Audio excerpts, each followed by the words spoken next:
Hi, everybody, and welcome to this episode of the Endless Celts Podcast.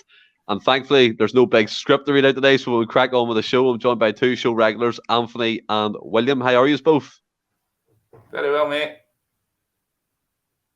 What about yourself, Anthony? I'm all good, mate. I think I've just about recovered for the Christmas party, so I'm all good. Oh, what an adventure. What an adventure. What a night. Our pink velvet. A wee clue back to the build-up we gave you last time, buddy. But we'll get into that. We said about that better, I think. Just you enjoy your cup of tea. But, I mean, there's so much there's so much to crack on about, so we'll get stuck in. And obviously, we had a difficult trip to Dingwall last night. We recorded this on a Thursday, it was out on a Friday, so we're fresh off it. William, tough game by all accounts, but as we always do, a wee brief summary and then we'll crack into the game itself. What did you think of it? Summed up about 75% of our season. We're all guns blazing, but just that final killer pass or that clinical finish in front of goal was lacking. But in saying that, I think that the performance and the result shows the difference between this team and last season. That team last season would have lost or drew that game, and Andrew's team found a way to win, and that's the difference, I think. Yeah, I mean, William's right. The kind of allude to Anthony, the Anne's train keeps rolling, doesn't it?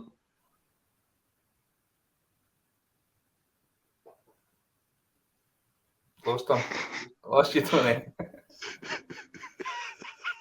Is he there? So much has gone wrong trying to get this going. He's either really good at the poker face or he's just gone with the wind. That's what's going on there. Like, but what I'll do, I will take him out for now and see if he can get his stuff fixed. But come to yourself again, William, since Anthony has kind of dropped out. I actually think he's ready to go again. Hold on. Anthony, are you there? I'm here, yeah. It just came up saying that there was some internet connection issues, but I think they seem to be sorted now. Blooming technology. As I was saying, what William said, it's right to allude to the fact that the Postecoglou train keeps going, doesn't it? Absolutely. It's another tough game. You know, even all Celtic managers in recent years have had trouble up at Dingwall. I mean, even the Invincibles didn't take 6 points from 6 up there the year that we made history. So it's a really tough game, especially when you consider this, you know, lots of games coming one after the other. They're coming thick and fast. Cup final on the horizon, and, you know, we're down to the bare bones, especially going forward at Celtic at the minute, where, you know, no recognised striker or wingers are dropping like flies. So against all that, and against, you know, an absolutely horrific second half refereeing performance, we came through with the 3 points, and that's it. All that matters. Yeah, I totally agree with you. And obviously, William, before the game, we all knew the injury problems that we faced, and Abada started the game for the middle. Many people, including myself, have wanted the same in that position. He got a goal from Liam Skill's assist, but overall, how do you think he performed? I thought he did all right up there. He performed well. He's great. Like, kind of similar in the way that he likes to get in behind, similar to Kyogo. So from that sense, it makes sense to put him up there. I thought he did well in the game. I think we could have done better on the wings. I've always said, for me, Montgomery's a left back, never a winger. Mm-hmm. I don't think he's got the quality to take on players or get across in the box. I've seen a lot of people saying Juranovic was horrendous because he couldn't find a man across. I thought he did decent as well. I think I've always said that I think the guy can play anywhere in the park, and I think that's a decent position for him as well. And he definitely can shoot for range and beat a man, and he was swinging balls in all. He might not have found a man with most, but he was still getting in there and trying. So as an unorthodox front three, I thought they did all right. Again, I like most games this season, I thought we created more than enough chances to score 4 or 5 goals in that game.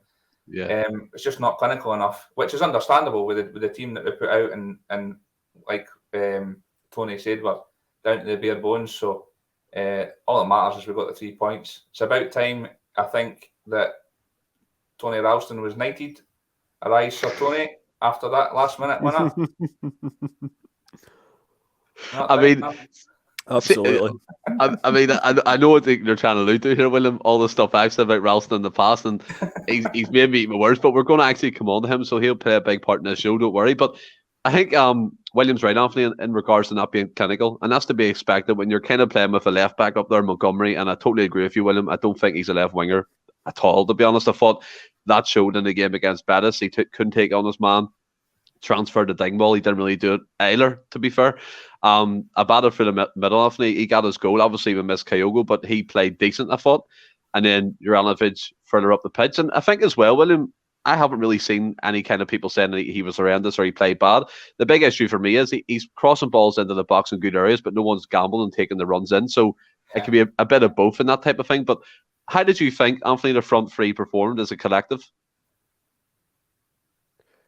I thought they did okay in terms of, like you say, they're not in their natural positions. But I thought, like you say, Stephen, that you wanted Abada through the middle for a wee while now, and I thought he stuck to his task very well, considering he's up against big bruisers of defenders at Ross County. There was the commentary were saying that Ange was beside himself with rage with Juranovic's crossing, but I'm not sure if necessarily it was the actual cross itself, or, as you guys alluded to, perhaps no one taking the gamble to try to get on the end of it, because they were fantastic, whipped balls in that, if there was a big centre half in, if there was a Welsh or a Julian or someone like that, they'd love to be on the end of it. So I don't necessarily think the commentary was picking that up properly. But yeah, I thought, considering, again, given the circumstances we're in, I thought they all stuck to their tasks and done their jobs well. Yeah, 100% agree. I thought, to be fair, it wasn't a classic, William. It definitely wasn't a classic game. I think we did create chances to win that game quite easily, but again, diluted, not clinical enough. And the guy that everyone's talking about at the minute is Anthony Ralston. And that's the God's honest truth. And he's our version of Finding Nemo. The way he jumps up, he leapt out of that air, he does bang. You know what I mean? And the fact that everyone calls him the bricklayer, Big Ralston, Ralstadinho, people are christening him. He literally, possibly, now I might get ahead of myself here, but he possibly saved our season last night. That's a big statement. It's a massive result. Yeah, no, you're right. I would agree. It's a massive result. I don't think I can give Ralston any more praise than I have in this podcast. I was similar to you. If you go back at the start of the season, I was almost in tears at the thought that he was our only right back at the club at the time, and he's made me, along with many others, eat our own words. Like I say every week, if you had the Player of the Year award, and now he's right up there in the top 2 or 3 for me. He's been absolutely tremendous for the club, and he's got more goals than most strikers in the league this year. It's incredible. I think it's record 5 goals and 5 assists so far. That's fantastic. From a right back who was very much out of favour to now does bossing it for Celtic, to be honest, Anthony. And I think is what he does show, again, goes back to the academy. He shows every academy player that there is hope regardless of previous form. If you get your head down, you train well, you play hard and show that dedication on the pitch, you'll get chances. But it's, again, as Postecoglou said before, he opens the door. It's up to Ralston to take that opportunity, and by God, he has, hasn't he? Absolutely. And as Willie says, he would be definitely in contention for Player of the Year at this point, and who would have thought that at the start of the season? And we have to also take into account, not only did he score the match winner, he performed. It was a fantastic goal-saving challenge as well, midway through the second half. And he took a sword one in the sword bits. I don't think he'll be needing a Manscaped lawnmower anytime soon. Let's just leave it at that. But, the big man, what more can you say about him? He has been an absolute revelation under Ange Postecoglou. Ironically, the match was won last night, probably the 2 most improved players under the new manager. Tam Rogic's cross into for him was absolutely exquisite. But even then, you can't underestimate just how much Ralston still got to do, because it is a great ball in, but he still got it away from the keeper and in between the 2 defenders in the first place. it was an absolutely tremendous goal and fit to win any game. And I hope that he can keep this form up, because we all benefit as much as we think Juranovic is a fantastic player. There's no getting away from it, but the fact that Tony Ralston is making that right back spot his own at the minute just speaks volumes for his turnaround in fortunes. 100%. I want to throw a wee bit of thing in here for a wee bit of debate. I think he's a wee bit off topic. Obviously, it's cup final week, yep. William. Hampden, Hibs, 3 o'clock kick-off on a Sunday. Now, we've seen what we think is the first choice back four in the kind of Juranovic, Carter Vicker, Starfelt and Taylor, right? Taylor's come back in at left back. He's performed reasonably well. Now, hold on before you shake your head here. You're getting into the game. You're getting into the game, right? Juranovic, Ralston for the right back spot. Who would you pick? Ralston. All day? All day. All day. Especially it's an easier decision because we're lacking elsewhere. So you're going to have to put Juranovic elsewhere. I think the bigger decision would be Scales or Taylor at left back, because I think Scales has been fantastic since he's came in. Yeah, he has been. And obviously Taylor was superb the other night though as well. He was absolutely superb for me. So, it's a good choice to have, to be fair. What about yourself, Anthony? I feel like Williams kind of debunked my argument already, but it's not even an argument, to be honest. It's just a. No, you can't argue with those. You can't argue with those street smarts, can you? It would be. I'd fully expect Tony Ralston to start at right back on Sunday, and I think he'll start with Taylor as well, purely for the fact I think that's why Scales was in last night. Obviously, Greg's he's not quite at full fitness yet. He's sort of been eased back in gently, so I think they wanted him well rested for Sunday, and I think as well with Jota not being on the left as well, you need a player like Taylor to give it that little bit more balance. I mean, you look at the game at Tannadice, even without Jota, how balanced the left-hand side of the team looked, just for having a natural left-sided left back there. It was, I just think Taylor, for all he's not Roberto Carlos, but I think he does bring a steadiness and a balance to the team. And I think especially if you're going up against the likes of Martin Boyle or even potentially Kevin Nisbet, if he makes it, those guys are very, they make clever runs. Obviously Boyle, we know, is very pacey as well. So you need someone who's very defensively sound as well as who can start an attack. So it would be Taylor on the left for me. I think Tony Ralston, I think he's got to start if he's fit.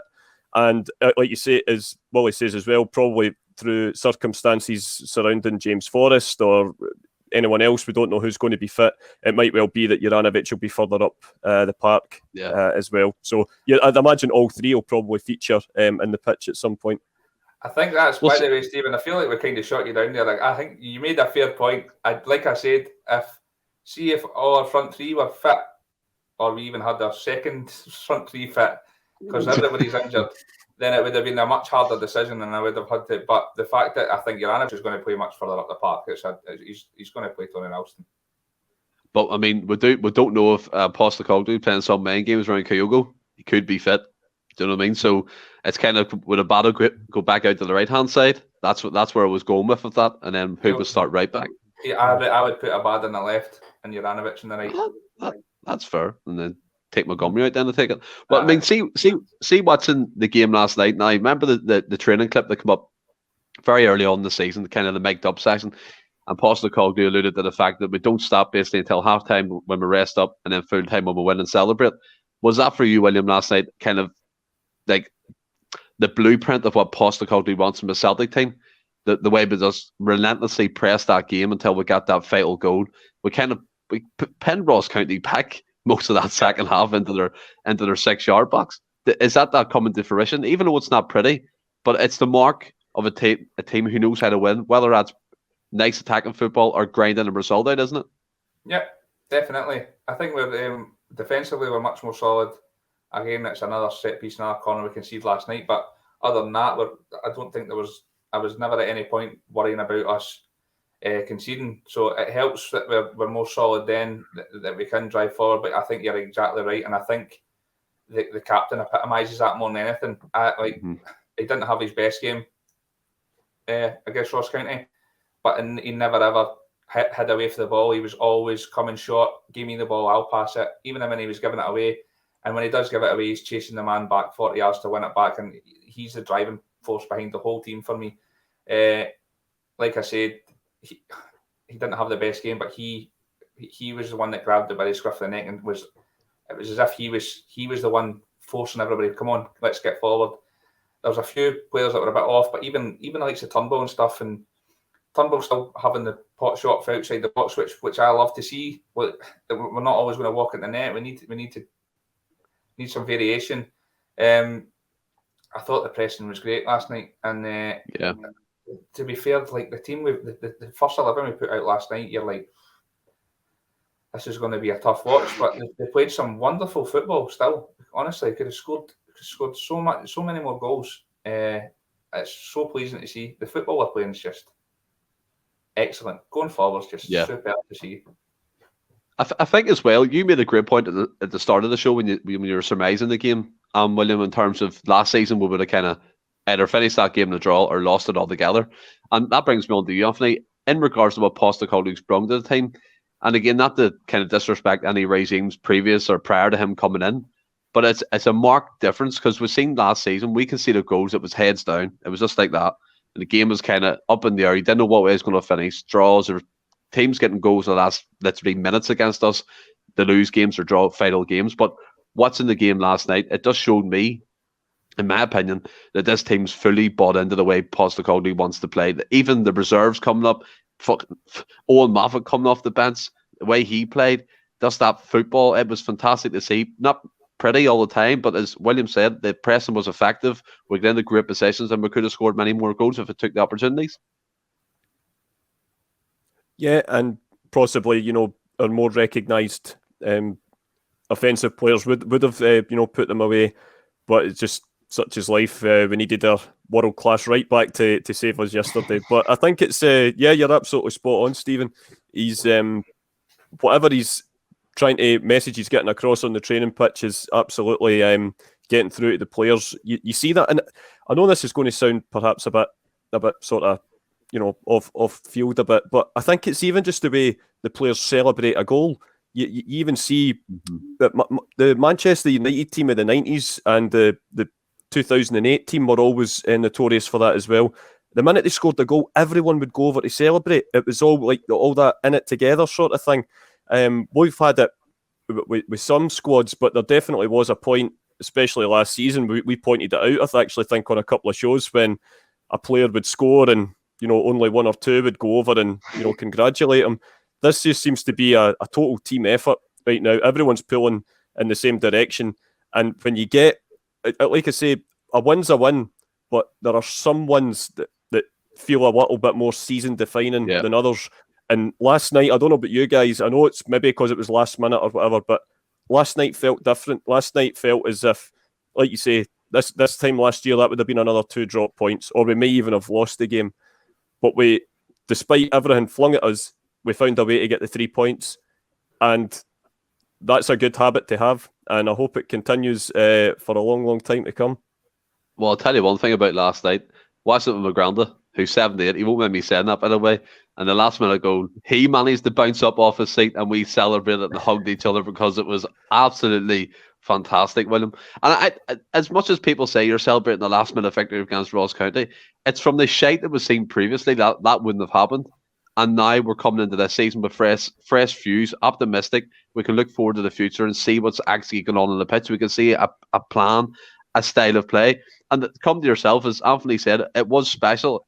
Did you celebrate? Were you shouting? Were you roaring at the TV? I did. I told you before we came on. The wife wasn't happy this morning because the whole house was in the bed. Was in bed, and I just went nuts as usual. Obviously, the dog was up doing the samba dance with me and all sorts. Man, we were going mental. Party time. I think it's more. If we won that game 4-0, we wouldn't have got as much of a boost as what we did with that last minute winner. I think it's a massive turning point in the season, and because you're sitting last night with a couple of minutes to go thinking, oh, Jesus, and the team across the water are winning comfortably, and you're thinking more points dropped, and is this not a carbon copy of last season, but the further you fall behind, the harder it is, and it's massive. I can't describe how big it is in our season. Like you said, it could be the goal that saved our season. It's that big, I think. And I know it sounds silly because it's Ross County, who are, with any disrespect, they're always in the lower half of the league, and they're not. Doesn't matter. It's massive. And what a goal! He was up there like. See when you see the Attenborough documentaries and there's like a great white jumping at the water, like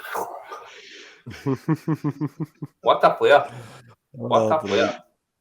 It was a fantastic Put league. it this way, Willie. I think to sum it up perfectly, right? You had Stephen Craigan absolutely spewing on Ross County TV. We had Tom English and Jane Lewis on BBC Sports Sound calling for inquiries from the football associations into our fans celebrating. We had Daily Mail and other mainstream media outlets putting their match reports up before the game had finished that we'd fallen further behind. Yeah. And let's just say, when all of that happens in the one moment, I think it's safe to say we done something right last night. Mm-hmm. Big Ralston. That's unbelievable. Fantastic. And there's one thing I wanted to come, obviously the game. Starfelt got sent off. And I'll come to yourself, Anthony, for this first. You alluded to the fact that it was kind of a niffy, again, second half performance of a referee in Scotland. I mean, we don't see many of that. I mean, they're all world class, aren't they?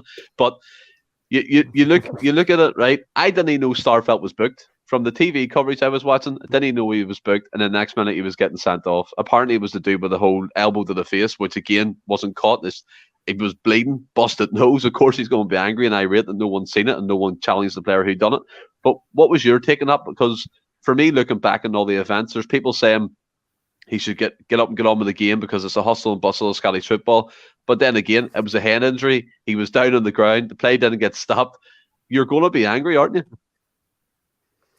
Yeah, I think Carroll's quickly realising what it's like when you become a Celtic player, that even if you get a burst nose, that somehow makes you eligible to be cautioned. Now, listen, I don't think that it was necessarily, it certainly wasn't intentional or anything like that from the player when you see the replay. So I'm not saying that he's somehow escaped punishment or anything like that. But Ross has alluded to this a couple of times when we've been discussing referees on here, and it just seems that these guys in the middle officiating these matches don't actually have a clue how the game works. They don't understand it. I think we used the term a couple of weeks ago that they're amateurs refereeing a professional game. Yeah. Now, I'm not saying it was necessarily even a foul to Celtic or anything like that, but there was clearly Carl Starfelt has came off bloodied after going up for a challenge. And I don't know about you, but anytime I get a burst nose, which was quite a lot back in my younger rebel singing days, you do get a bit pissed off. You are entitled to be less than enthusiastic about it. So all it would have taken was for the referee, and so he's obviously, he's irate. All it would have taken would have been but that's the worst thing about common sense. So in it, you realise it's not actually that common. A bit of common sense to say, right, the guy's he's took a sword one, a wee stern talking to, and we move on, and that's it. But not it. The referee needlessly books him, and then, as far as I'm concerned, I'll be charitable and say the second yellow card is a foul at best, at absolute best. Put it this way, there is absolutely no danger that Connor Goldson would receive a second yellow for a challenge like that. It was an absolutely ridiculous decision, and to the surprise of absolutely nobody, people on Sports Scene were claiming that the referee got it spot on. It was two absolutely ridiculous decisions, and then of course finished off with denying us yet another Stonewall penalty just before we managed to get the winning goal. So, yep, I think I summed it up on the forum last night that it was the worst refereeing performance I've seen since last Sunday. That's a long window you give yourself there, Anthony. But I mean, coming to yourself, well, I think Anthony, as always, sums everything up perfectly in terms of the way he describes it. But one thing I noticed from the whole kind of scenario, especially the first yellow card, which again, I'll say, didn't know he was booked because didn't come up on the screen.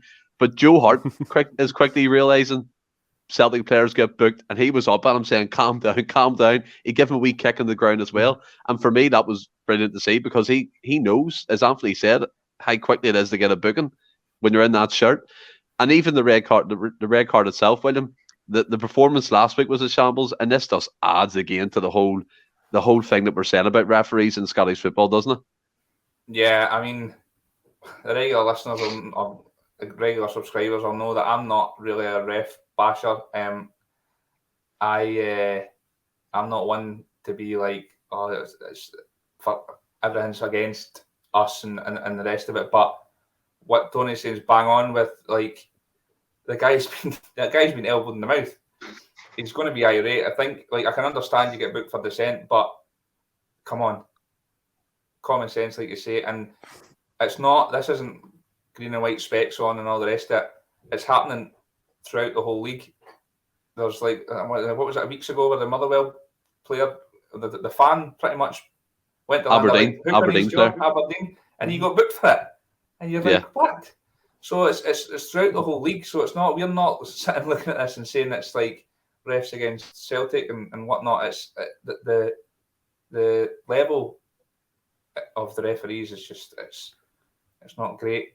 It's not good enough. I mean, I can understand human error, but some of the decisions are just baffling. And that Starfelt first yellow last night was beyond me. And for me as well, Tony's bang on it. Before the goal, it was a fucking Stonewall penalty as well. Yeah, a strike towards goal, and the Bhoys put his hands. It's not a natural position, and that wasn't even looked at. I don't even think there was a replay in the game when I was watching it. It's just ridiculous. And Wally, we're going to get Stephen. Can any hear that noise? That's the sound of John glassing himself as we speak. I was actually just about to say, you don't really hear me talk much about the referees because John's usually ranting for 2 hours in the pod and nobody else can get a word in edgeways. So, incoming Twitter status tomorrow morning when the podcast goes up. No, but I mean, again, another issue that came from the game, and Anthony, you alluded to it, was the fan celebration. Now, before we obviously get into the aspects of what it could mean, what for Celtic going forward in terms of fines or punishment, for me, Anthony, it was just pure. It was pure passion. It was just the relief of winning a game, and it's something in football that should not be took out of the game. And I seen a perfectly good comment from another Celtic fan on Twitter when I was going through Twitter today, reading statuses and stuff, and he alluded to the fact that some fans needed to actually get out of that area at the front of the stands for their own safety as well because of the celebrations. So you have to look at it from both angles. And then you get other teams, the likes of Firhill, we've seen celebrations when a certain team scored in the last minute. We've seen in Pittodrie, McDermott Park, people get onto the pitch.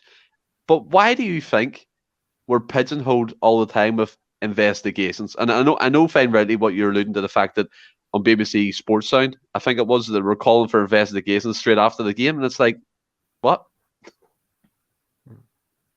It's madness, Stephen. And listen, of course, we of course do sign up to the sort of statement that fans should be in the stands, players should be on the pitch, etc. Yeah, right? Of course. I think we're all agreed on that. I think most fans are, but I think you also have to take into account the actual setup at Dingwall as well. You are literally, it's like a step between the pitch and then the and into the terracing. It's so compact and tight. I don't necessarily think it would happen at it wouldn't happen at Hampden or somewhere like that, where you could get that amount of people to jump over the barricade to celebrate, and the players wouldn't go that full distance anyway. But I remember a couple of years ago, actually, when, funnily enough, when Mikey Johnson came back from his latest injury, and he scored a winning goal for us up at Dingwall, but he was running on to a through ball and took it first time and put it in the bottom corner, but his momentum he was running so fast that his momentum actually carried him onto the sponsor board, and obviously, naturally, a few of the supporters at the front obviously cuddled him and hugged him, and he got a yellow card for it. And again, lack of common sense. What he was trying to explain to the ref, he went, I couldn't stop. He went, if I'd have stopped, I'd have snapped my tendon again. Your body can't physically stop as quickly as that. But listen, the laptop loyal and all of their friends are absolutely spewing at that result last night, and anything that can try and take away or create a negative Celtic headline, they're going to sign up for it. Yes, of course, we want to make sure everybody's safe, etc. But listen, I was at the Manchester Derby a couple of weeks ago, fantastic day out. Don't get me wrong. That Old Trafford's an absolute. It is, it's an amphitheatre. But in terms of a derby atmosphere, or that kind of that raw passion, it was very sadly missing. It's one of Scottish football's selling points for me. The kind of proper, full-blooded passion. If you want to have people politely applauding and taking selfies with opposing players, go down south. If you're wanting proper tribalism and passion and celebrating, Scottish football's your game. And Celtic, for me, have absolutely no case to answer for the scenes for last night. And I will say as well, William, we're kind of getting used to at home with the silent protest, but it was fantastic to hear the backing from the first minute to the final whistle and the goal being scored, the passion, the adulation of the fans, getting embraced by supporters, the connection between Ange and the fans. You've seen it in full flight last night. And as Anthony said, yes, we all subscribe to the fact that fans just stay on seats, be safe, use common sense. But sometimes, just sometimes, passion takes over. And we've seen it with different clubs within certain leagues, and you go to foreign leagues, you see pitch invasions. It was about 30 fans going on the pitch and they were quickly ushered off. It wasn't anything mad. But you see it in the SPFL with other teams, and I alluded to the fact Firhill, last minute goals, we know what team we're talking about, Pittodrie, McDermott Park, the same things. And they didn't have no case to answer for. And one thing I did see, I don't know if you have seen it, the commentator David Tanner, you heard of him yet? Yeah, he put up on his thing. What was it? Investigation needed or a behaviour audit? Yeah. And then he wants a behavioural audit. And this is a guy who defended the actions of George Square in March. So the only guy that Sky Sports deemed less credible than Chris Boyd. So yeah. But overall, William, after that fantastic burn by Anthony, how do you feel about this situation? Oh, it's ridiculous, man. I guarantee you 99% of the people on the pitch didn't even realise they were on the pitch until they were on it. It's just passion takes over, and you don't think, I'm going to jump on this pitch now. You're celebrating and all of a sudden you're like, oh shit, better get back to my seat. It's just a farce. I mean, there's just people out there in the world in everyday life that are not happy unless they're complaining about something. And most of them are in the media, unfortunately, and most of them are looking to have a sly dig at us. I mean, they win the lottery and complain about the tax. Shut up, man. Scored the last minute winner. What you want us to do? Sit and eat prawn sandwiches and just, like we're at Wimbledon. Fuck off. Yeah. Where's my strawberries on Prosecco? I'm surprised the whole... Every fan didn't jump on. Absolute nonsense. And that's why, honestly, see a lot of the time, you know me, I've seen a couple of things on like Twitter and stuff like that, and I just come off it because I just get angry, just get annoyed, just get wound up. I'm just like, why? Shut up, man. So I just stay away from it all. Just like Ange says it best afterwards when he was talking about it, and he said it's passion, and he touched on what you were saying, Stephen, about how the fans are starting to get this relationship with this team, and we are. I've never ever felt falling out of love with Celtic, but it was really tough last year, and this year I've absolutely loved every minute, and that's including defeats and all sorts, because the man at the helm has just brought a pride and passion back to this club, and it's I felt like a new man since he's came in. And see, every time he said, like, even they asked him about the refereeing performance, and he said something along the lines of, yes, a lot of decisions didn't go our way, but we don't worry about that. We just get back up and win. And I was like, just winch me, Ange. I love you. Just stay forever. Just give him like a 20-year contract, and he's just an absolute messiah. Yeah, I agree, and it's very much along the lines of the song that we started at the party we attended. The best thing is as well now. Absolutely. I don't know about you. Months and months ago, I was the biggest Eddie Howe fan. Wanted this guy in more than anybody, and I was devastated. I'm not no qualms about it. I was absolutely devastated when we didn't get him, man. And now looking back, I'm like, this is like one of the greatest things that's ever happened to our club. It was worth going through all that turmoil just to get to where we are now. Because look at him. He's not doing a very good job now, is he? And he's not. I don't think he's much better off than he would be with us. And we've got, like, I honestly think this man's going to be up there with the Rodgers and O'Neills if he stays long enough. And the football we're playing is just some of the best football I've seen since ever. And it's just an absolute saving grace we've got him. The Messiah. I think the major. I think that when everybody calls him Messiah. You heard it here first. And you obviously you also sell Postecoglou pillows on the side. No, just one. I've just got one for myself. And nobody's getting that. I mean, the major difference between both managers, the one we got Postecoglou and the one we didn't get, one's took a job that he knows he's going to be sacked in 2 years. So there you go. Major Money difference talks. there for me. Money talks, indeed it does. I can just take another 3 year off with my family because I've got millions in the bank. But gentlemen, it's a final week for Celtic Football Club. It's cup final week, Anthony. We're heading into the chance to win our first bit of silverware under Ange Postecoglou against Hibs, who, by the way, strangely sacked Jack Ross, obviously linked with Sean Maloney, but they're in a bit of turmoil themselves.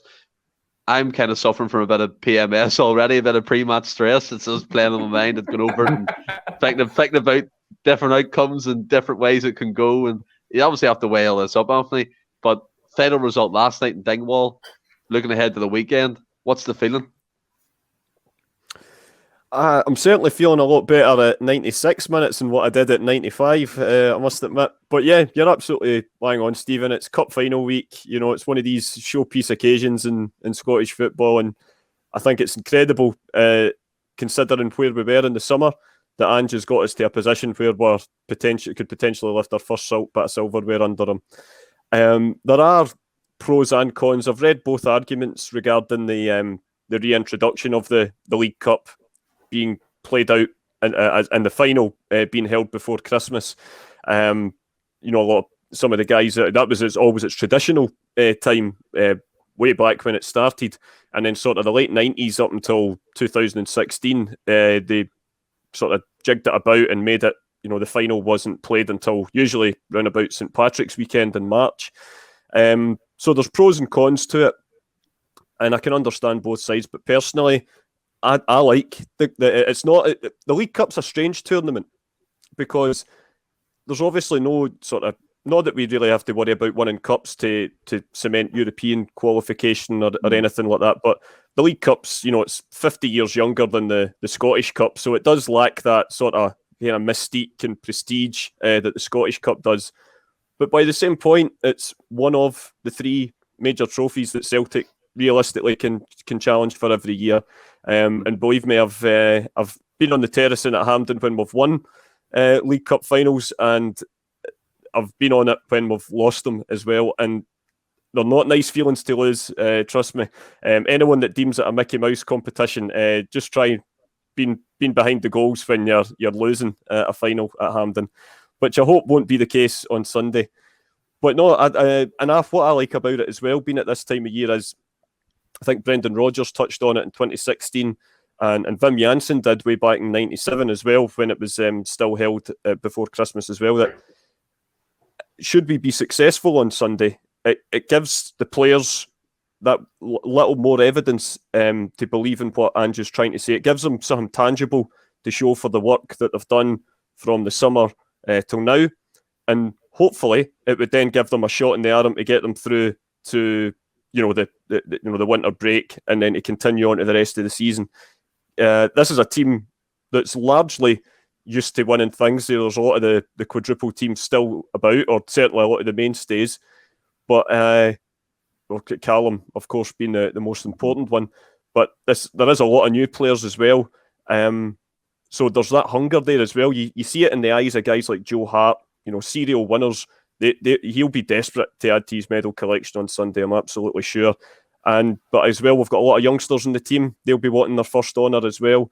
So I think it'll be a great occasion. My only gripe about it is the fact that, again, we'll go back to, you know, the lack of level coverage from the media. Celtic and Hibs were both Bertie is a player, obviously, for Celtic, and he was a manager of Hibs.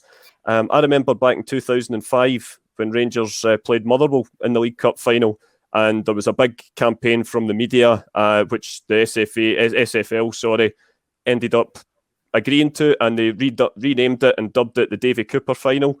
There was, images of Davy all on the match tickets and the programme, etc., which is perfectly natural. No sane human could argue against that. He's a legend at both clubs, and yet there is a distinct there's been a lack of that from the media this time. This final should be being dubbed the Bertie Auld League Cup final, but I'm sure this is the final we would have wanted. Both teams in green gave the teams in blue 2 footballing lessons on semi-final weekend. So a full house of green week before Christmas, I'm sure the great man would have approved, and I'm sure he'll be watching it somewhere. And hopefully we can do it for him, and Ange can get his first bit of silverware as Celtic manager. I mean, as Bertie Auld used to say as well, Hampden's like Celtic's training ground, William. They're used to playing there so often and winning trophies, and do you know what I mean? And another thing is as well, Celtic have already lifted silverware. The women's team, Fran Alonso's teams, brought home a bit of silverware at Celtic Park, and now the men's team have their chance to do it. Hopefully more in the future in terms of the other trophies up for grabs. But as Anthony, I mean, he described my feelings perfectly well looking into the final in terms of the build-up. I don't know what it is.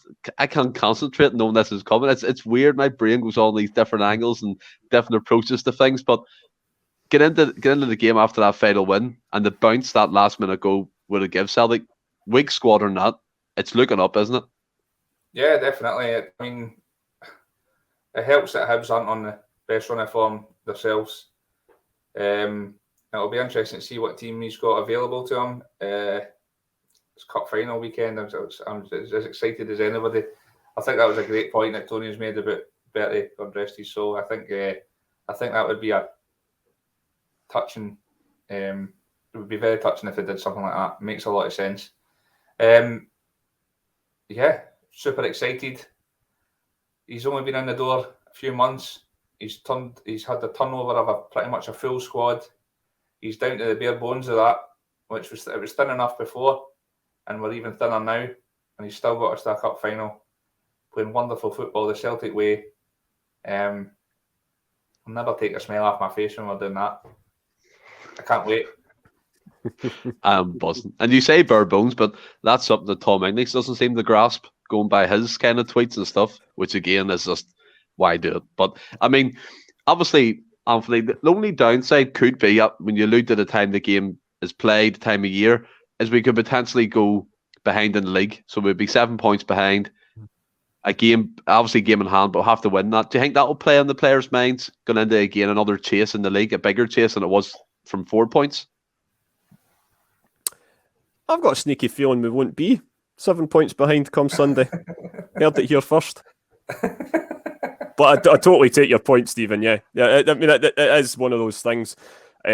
Obviously, when you are in the position of first, you always say, you want the points on the board, and it's totally understandable from a psychological point of view. But I think provided we just keep doing what we're doing and win our games, and then obviously it all comes down to that massive match before the winter break. Hopefully we'll be in a good position for that. But yeah, I take your point, but I don't know. I just I don't think we'll be 7 behind. Oh, very confident. But William, the point I was trying to allude to the fact is, we've seen last season, right? We started falling games behind, games in hand. Things like 3 or 4 at one point, and then the gap became so big. I think it weighed down the players enough for that. And obviously, we're right to allude to the fact that Postecoglou is driving this different mentality in. But it's always a worry that sometimes a mindset can creep back up. You win the trophy, yes, that's a big boost. But then you're going in the next week to a league game 7 points behind, and sometimes it could play. Do you not think so mentally on the players? Yeah, I understand what you're saying. Do you mean before the cup final they're thinking about that? No, or like afterwards? Obviously the adrenaline winning the cup final, but then settling back down into the games in the league. I understand what you're saying. No, totally. You're always wanting points on the board rather than the games in hand. So yeah, no, I totally understand what you're saying, but I don't think the mentality, and I don't think Andrew would allow it to happen, to be honest with you. I think he makes the players feel like they're 10 foot tall. And like you seen last night, they're never say die. It's not. I don't think that I don't think this team's got that mentality at all. I don't think they've got that sort of mindset that would let creep in and any sort of negativity. I think they go into every game thinking they can beat any team. And I think you touched on it earlier, where as the team from maybe last year or so, when we can see the goal, the heads go down. Just totally different team this year, and it's the polar opposite. I think we've seen that in Europe this year. There's been a few times we've went a goal down, and you think, oh, here we go, and 20 minutes later we're 2-1 up. The mentality is totally different. But there's no way there would be even one negative thought. We're far better than any team in the league. So why would you think you're going to be behind? We're far better. And even when we get more additions in January as well. Look at the team that we put out last night, and we're only 4 points behind. And Rangers have got 3 players for every position, and they're only 4 points ahead of us. No way. More signings in January, injuries back, and we're going to stroll it. Absolutely stroll it. Not only has Postecoglou turned around Celtic, but he's turned around the mentality of this podcast. And I tell you what, I love it. The positivity flowing through each of us, including myself, it's unbelievable. But obviously, there was another big controversy within this kind of cup final, and that was the ticket scenario. We haven't really touched upon it, so it was probably the best time to do it now, Anthony. And the whole 50-50 split. Now, from what I can see through different channels, is that Hibs are struggling to sell out the kind of stake they already have, and they were wanting a 50-50 split. And what bugs me the most is when you see these games on TV, regardless if it's 50-50 or 70-30, whatever it could be, there's always empty seats from the other opposing fans. And for me, that doesn't look good. I think if Celtic are going to sell it out, 90-10, I don't care. As long as it's a filled stadium, there should be no empty seats in the cup final. Absolutely, and if you log on to Hampden at the moment, you can still get tickets in the Hibs end. Listen, I'm not wanting to pick a fight with Hibs, because I think we're all, they're a team that are, in terms of the outlay of Scotland and the way the population goes, they're probably our sort of closest ally, and we've all got good Hibby friends. But this ticketing fiasco is, like you said, it's an absolute farce. Hibs took 11,000 fans to the semi-final, and of course those fans should be rewarded with a ticket for the final. But to ask for 17, I think they were given 17,000, and then they were demanding 19,000. So they've got us 19,000, and they can't sell it out. Now, if you're going to give it big licks about we want more tickets, you better be sure that you can sell it out. But the problem is, and it's not just a Hibs thing, I take it with all of the provincial clubs as well, because I've been at cup finals with Aberdeen, who, big travel and support, and I appreciate it's a big travel for a lot of them. It's, the length and breadth of the country. But when you walk into Hampden Park and you see dozens of empty seats, you're just like, we're just out of we're not out of a pandemic, we're still in the pandemic. And that's income for associations and clubs, and you just think, well, how good must your finances be if you're able to just shut off massive parts of your stadium? I didn't get a ticket for the semi-final through my usual channel. It was just through the good nature of a friend of mine gave myself and my wee boy a couple of tickets for the St Johnstone game, and because the general sale had sold out when I was away, so I, for that whole week, didn't think I was going to get a ticket. As I said, through circumstances, managed to get a couple. And when I walked out, there was about, I would say, a good 7,000-8,000 empty seats over on the St Johnstone side. Not the fault of the St Johnstone fans, but it was the way they had been logistically set up. Now, this is meant to be a national stadium, and it's the showpiece occasion.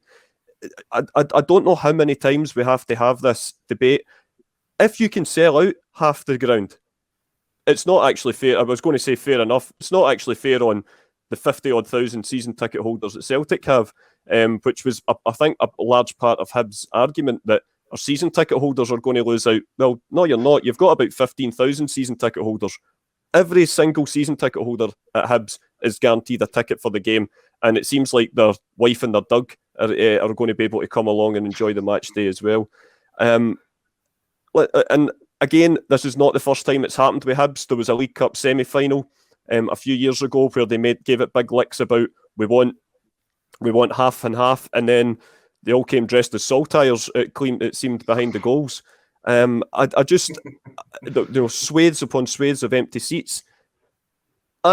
Maybe it's just me. I like seeing the National Stadium full on Cup final day.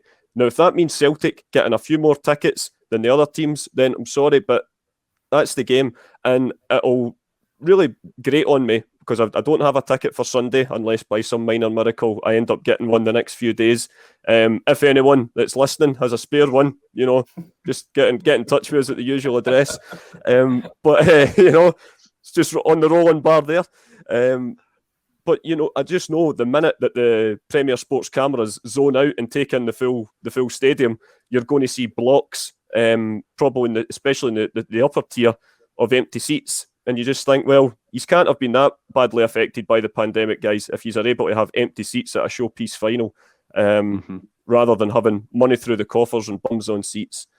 Like I say, I wasn't wanting to pick a fight, and then I kind of went on a bit of a rant there, didn't I? But for all our Hibby friends that do join, that we've got a lot of Hibby friends, me and Wally do anyway, that join listening to us, so we do still love yous. Honestly, but I think it's right to point out, William, that the fact that it's a showpiece final, cup final, first one of the season, and TV cameras there, and we always try and promote the Scottish game for all clubs. I mean, we all think it's a great game, and it should be a fantastic advert for Scottish football. And for me, seeing empty seats, I just don't think it's right. And I think Anthony's right to point out, if it means Celtic get a bigger share to sell out the arena, then so be it. Surely. Yeah, I see your point. I mean, for me, like they're there on merit, as are we, and we are not, like, what I mean? For me, if they can fill it, it should be a 50-50. So I've got no qualms about that. But when it gets to this point now, where it's not full, that I think that's where you need to start, switching it up a bit. Like I say, no qualms about them. If they can fill it, then like they're on merit just as much as we are. They deserve to have half the stadium full. But I would have had some sort of thing in place where the tickets that they are selling are in one section, so that when it does get to this point and there's X amount not sold, that's when we go, right, you've had your allocation now, let's offer it out to the Celtic season ticket holders. Yep. It makes sense. You don't want to see, like you said, you want to see bums and seats. It's not a Diddy Cup. None of the trophies are. It's a League Cup. It's a massive trophy. You want to see two teams go at it, and you want to see a magic atmosphere with bums and seats. So, yeah, only makes sense to me doing it that way. Yeah, I think we kind of all echo that. But look, we'll move on to the part of the show where we kind of get wrong most weeks, but we were close with the score predictions at Dingwall. So we were on the right tracks, Anthony. I'll come to yourself first. Score and lineup prediction, if you may. I think the cup final team will be obviously Joe Hart in goals. I think it'll be Tony Ralston right back. I was giving away a wee bit of my, giving it away a little bit earlier on. So I would have Ralston right back, Taylor on the left, and Carter Vickers and Starfelt in the mid and centre half. I think you're going to have to go with Abada. Probably through the middle if Kyogo's not going to be fit, which then means you're going to have Juranovic on the right. Going to have to come up with. Well, we don't know the injury to Mikey Johnston, if he's going to be able to be available on the left, or if Forrest is going to be fit to be available on the left. And then I would have Turnbull, Rogic, McGregor in the middle, and I think I'll say there's always a history, a lot of goals in Celtic Hibs finals. They're normally traditionally quite high scoring affairs, so I'm going to say 3-0 Celtic. 3-0 Celtic. I like that one. What about yourself, William? It's difficult one to predict a lineup because you don't know. We don't have a clue who's going to be available. Well, can I just say before you carry on, I nearly predicted the full lineup against Ross County. Called the Juranovic one right. I'll take that one all day. Well, nearly is nearly. If I could tell against Venus, I'd be a porn star, but it's not happening, is it?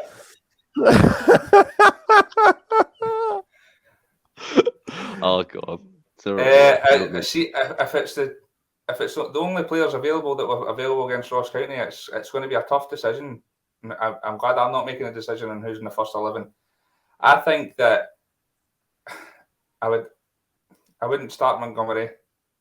I would have to try and shoehorn Turnbull or Rogic in an inside left position or something, because I think Beaton would be hard done by if he's getting left out. I think he's been magic for us the past 2 or 3 months. So I would go with the same team as Tony, but obviously if Johnston or Forrest are fit, they're going on the left. But if it doesn't, I think that's the only problem. I think the rest of the squad, I think it can pretty much, unless he's want to go with Beaton, he's got to play Rogic. I couldn't believe we didn't start him against Ross County, and he was a difference coming on again as usual. So I would, if it was the same sort of lineup, I would have to try and shoehorn one of them in somewhere. And like I say, Beaton, I think it'd be a bit of a shame if he missed out.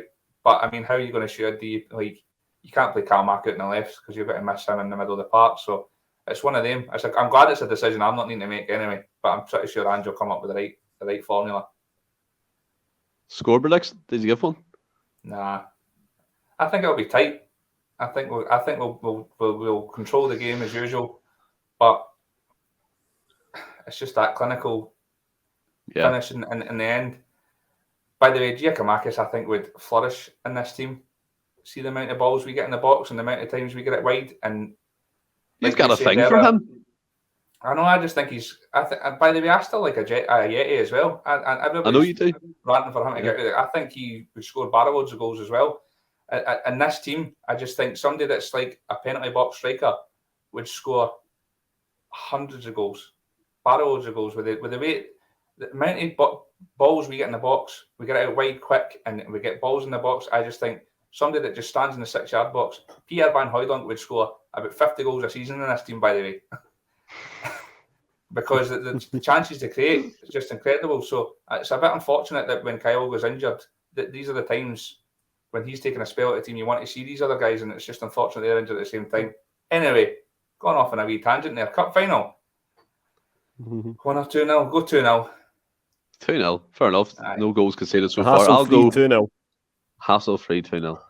I'll go Joe Hart and goal, Ralston, Carter Vickers, Starfelt, Taylor, Beaton, McGregor, Rogic. I'll go Abada on the right, Kyogo through the middle, and Montgomery on the left. You're dropping Turnbull? Very possible, yeah. I think so. I think he'll bring Turnbull on. I don't think Turnbull's been his best the last couple of games. I don't, but no, I agree with that. But I wouldn't drop him. Yeah, that's my prediction. I just think. I mean, as I said before, you've thrown off shit. It sticks. I'll go with 2 in a row here, so I'll take it. But my score prediction, I would go 3-1. I would say 3-1. I think there'll be goals. I think both teams will score. So I'll go a comfy 3-1 for Celtic. Big pitch. Take advantage of it. You know what I mean? Get the away players involved. Get the balls in the box. And as you rightly said, I do think Giacomakis, he has a role in the team when he gets back fit. He's just been plagued by injuries since he's joined Celtic. And I quite like Yeti. I thought Yeti played well against Bettis until he got took off. Do you know what I mean? But again, it's a kind of waiting game to see if he gets another sniff in a Celtic shirt. But guys, this brings us to the end of the podcast. Have you enjoyed this one? As always, superb chat. Absolutely. It's always good coming on after a last-minute winner and a cup final on the horizon as well. It's all good. This got a first cup final as a podcast, so we're all good. Cup final week, indeed. Cup final week. And obviously, I'm not going to lie, I didn't prepare a quiz. We had a guest lined up, but unfortunately, technical issues kind of took that out of our hands. I had a different idea for that. So we'll leave the quiz until Tuesday when we're back on the podcast. But what I will say, again, if you're liking what you're saying, subscribe on YouTube, hit the bell, notify when we go live. This is episode 80, fellas, of our podcast when we started in February. Unreal. Absolutely insane. And that's not including the interviews we've done with ex-footballers who play for Celtic, the spin-off shows which Anthony's going to be hosting on soon, so that'll be available. We've got guests lined up in the couple of weeks coming up to Christmas, so there's plenty to look forward to in this podcast, and it's been a good ride so far, hasn't it? Definitely. Absolutely. Absolutely love coming on. It's a nice little, it's just great. We're not up, well, we are. We still have we're able to go into the pub and whatnot, but you don't get to do it all the time. Just with life gets in the way, so it's good to have a catch up with you guys once a week or once a fortnight and just discussing this rather magical club that we follow. Yeah, it does. It takes that place, doesn't it? Before we had this, I was going on to forums and arguing with people, and now I just come on and argue with Stephen. And then obviously as well, guys, we're coming up to the end of the year, so we'll be doing the end of the year show with all 6 members of the Endless Celts podcast. So the extravaganza will be back and it will be fantastic. I'm currently planning it in my mind, so let's hope it comes off the way I want it to. But until next time we'll speak again, stay well and keep safe. Hail, hail.